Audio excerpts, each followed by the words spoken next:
Welcome back to Ultimate Combat Radio. Mike Stidham here. This segment is brought to you by Beehive Bail Bonds, because sometimes bad things happen to good people. I want to remind everybody of our poll question. What did you think of Herb Dean's controversial stoppage in last week's Fedor versus Hendo fight? And Robertino, why don't you throw the number out one more time? 45 or 670-1280, or text us at 53318. And we've got some final destination passes and swag we could be giving away if you say something super smart. There's really no right or wrong answer to that question, but we'd like to know how you feel about it. We kind of weighed in on it a little bit at the first of the program, but we're ready to move on. We're ready to talk about what's happening tomorrow. Let's stop talking about the past for now. Let's talk about tomorrow. UFC 133 going on, and of course we've got our UFC aficionado, the great white Joe Martinez. Joe, what's happening on the card for the UFC? Well, we got Rashad Evans fighting Tito Ortiz, which... Let's start from the bottom. Yeah, let's start from the bottom and go. All right, Chad Mendes versus Ronnie Yahya. I don't know how to say that. All right. Chad Mendes actually fought Steven Seiler from Pit Elevated a few years back, but Yahya took first and second in ADCC or Abu Dhabi a couple of years back. He's a second-degree black belt. I think he takes to the ground. I think he submits Mendes. All right, Matt Hamill and Alexander Gustafsson. Gustafsson is a boxer with a little bit of jiu-jitsu background.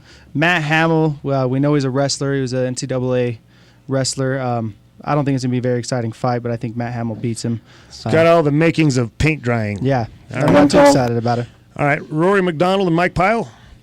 McDonald trained with GSP, so we know who Robertino is going to be voting for. Yeah, for GSP. I think it'll be a ground fight to sub by Mike Pyle. All right, and let's see. We got Jorge Rivera and Konstantinos Filippo. He's got a great fight name. Rivera, much more experience, but Filippo, I believe, is undefeated. Rivera says he's going to retire after this fight, so I think he's going to come out with trying to end it on a high note and comes out with a TKO. All right, and then, of course, the guy we just heard from, Dennis Hallman, going up against Brian Ebersol. Who knows how this is going to go? 129 fights between the two of them. Wow, that's great. And then we all know that Dennis Hallman's a little surly. So I'm going to give him the nod just because he's angry and ornery. And, and maybe, yeah, okay. So, and then Vitor Belfort and Yoshihiro Akiyama. And I understand this is going to be a pretty good fight. I've heard, the people I've talked to said it's going to be a good one. I'm excited about this fight. They're both great strikers and both judo black belts. They both are just excellent all around. I think it's going to be an exciting fight. But the UFC Media Guide pits this as Fight of the Night. And I have it on my paper right here as Fight of the Night, too. And which will be... I believe Akiyama has 3 Fight of the Nights. There's 3 UFC fights per Fight of the Nights, and I think he's going for number 4 right here. All right, so your main event features Rashad Evans and Tito Ortiz, and this is a fight that we've talked about this on the show. I don't think it's main event material, but, man, to talk to Tito Ortiz, he sure thinks he's main event material. In fact, when asked about the fight between the two of them, Tito brought up his back injury, or the previous fight they had, his back injury, and attributed his loss to that. I had back surgery literally 8 months after that. I had 2-level fusion, L45S1, where the discs were completely compressed on my spinal cord, 8 millimeters. And if anybody's ever had back problems before, they don't understand what I'm talking about. And I have back problems, so I do understand what he's talking about. Now, when asked about how things will be different now, Tito had a little more to say. I think health has a lot to do with it. Being stronger, being healthier. I was putting in a lot of road work with a bad back, and I don't think that was the right thing to do. I'm training smarter now. I'm training a lot wiser. I'm not making sure I put my body through a grindstone and coming back with a pebble. I'm making sure that I'm putting it through strength and conditioning and, getting great boxing shape, great wrestling shape. I mean, there's no shape like wrestling shape ever. And I'm there. And I'm a different person. My attitude, everything's positive, man. I surround myself with great things. Nothing in training, I don't get up going, oh, man, I got to go train today. I get up going, God, I'm going to go train today, killer. And it's because I'm thankful, man. I'm very, very thankful to be where I am today. And I just feel very, very focused. I haven't felt like this, ever since I was a champ. And, I'm going to give the best fight I possibly can to get my hand raised. Rashad's going to get the best Tito Ortiz, and the fans are going to get to see the best Tito Ortiz. And it's a build, man. It's all a build. I'm just going from one fight to another, and I feel really, really good, and I'm a different person than I was before. Mentally, physically, emotionally, everything, man. I feel really, really good. Now, Rashad's been off for a considerable amount of time, and he was asked how has that time off affected him? Yeah, I definitely use the time off to my advantage. You know, I've been competing in sports since I was probably about 15 years old, and I've been going season after season. And I've had so many seasons back to back. I really haven't had time off. And when you put that much wear and tear on your body, it does a little bit of damage. You know, I've been going to camps just in MMA, and I'll have injury after injury. Like I pull my muscle when I fought. What was it? Thiago Silva, and then I went to camp, and then we fought Rampage, and I had the same pulled muscle. So it's just kind of injuries that just kind of build on top of each other. But having this time off allowed me to just let my body heal up and get better in areas where I need to get better, and just take my time doing it. You know, there's so much, you know, when you go to camp, like, okay, you're going to learn this, you're going to learn that, and all the focus is on camp. But I allow myself to just let the information just kind of seep in just by training every single day and just enjoying myself training, having fun, just get in really good shape, and just really just making a lifestyle of the whole training aspect. You know, not traveling too much, just kind of staying where I am and just making a lifestyle out of it. But this 14 months has been really good mentally because it allowed me to miss mixed martial arts a lot. You know, having almost had a taste of going in there and fight and then having it taken away, it's something that just mentally just kind of builds up in my mind. You know, I've been out the cage for so long, I've been having dreams about it. So I just want to get back in there and fight. So we kind of expand on that a little bit more and asked him, what was it exactly that he missed about having such a long hiatus?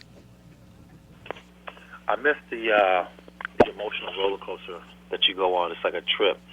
You know, your body ranges from so many emotions. It's just, you know, you get very introverted, and then you kind of, you know, go through these, you know, you just, your mind just takes you on a journey because, you know, there's times where you even second guess yourself, and then you kind of battle that away and just go, your mind just takes you on this huge trip, and it's amazing to overcome all of those thoughts, all of those feelings, and trying to harness it in for one moment.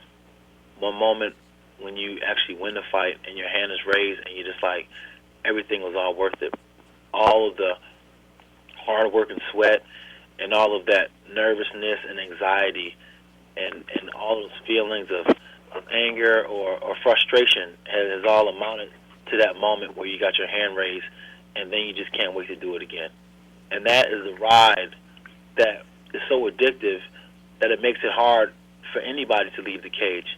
You know, somebody asked Tito Ortiz when it's going to be time for him to walk away, and you never know when it's time to walk away because that's the hardest thing to walk away from, that feeling, that emotional high, and that's what I've been missing. Nobody likes to talk about Tito more than Tito, and here's Tito assessing himself. Before the fight, people ask me, where do you see yourself? I go, I'm for sure the top 5 in the world, I think. I mean, I feel like that. I mean, I feel strong. I mean, do great against my training partners. I mean, I feel really, really good. All right, well, Rashad had an assessment of Tito as well. Let's listen to that. He's going to try to come out a little bit aggressive. He's believing in himself a little bit more. You know, he just got his win a couple months ago, so he's still riding off that momentum, but he's feeling good. You know, his body's feeling good, so he says. So I expect to see a Tito Ortiz, re-energized and ready to go in there and put up a good fight. But, you know, I think Tito's definitely got a lot better in his striking from what I've seen in his last few fights, just from his movement and where he is after he finishes his combinations.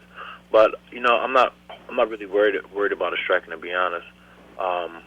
I think for the most part, what I need to worry about is just, you know, my own execution. And as long as I worry about my own execution, it doesn't matter what Tito Ortiz does. All right, both fighters were asked about John Jones. Let's hear what Tito had to say first.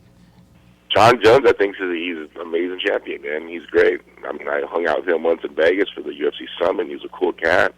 As a competitor, he's fast, punches awkward, great wrestling ability. He's a big threat. That's why he's the world champion. And I have some work cut out for me. And I'm very excited and challenged, I think, to do that. But, you know, before anything, I got to fight Rashad. I mean, Rashad's number 1 contender, man. This is his time to shine. You know, all the pressure's on him. His time to shine. He's supposed to beat Tito Ortiz. And I'm here to show why I'm still here, man. And I've been here since 1997. I ain't going anywhere anytime soon. So, on the 6th, it'll be fight time. And we're going to see whose hand gets raised. And I know in the fact it's going to be mine. All right, Rashad had a little different opinion of John Jones. Let's listen to what he had to say. What was the question again? I don't like John Jones. I'll just leave it at that. There's really nothing more to be said about him, but I just don't like him. That's pretty much it. I think you pretty much know where he's coming from. All right, good stuff. We're going to talk at the Colbert Report, and then we're going to talk to Kensei Sato when we come back.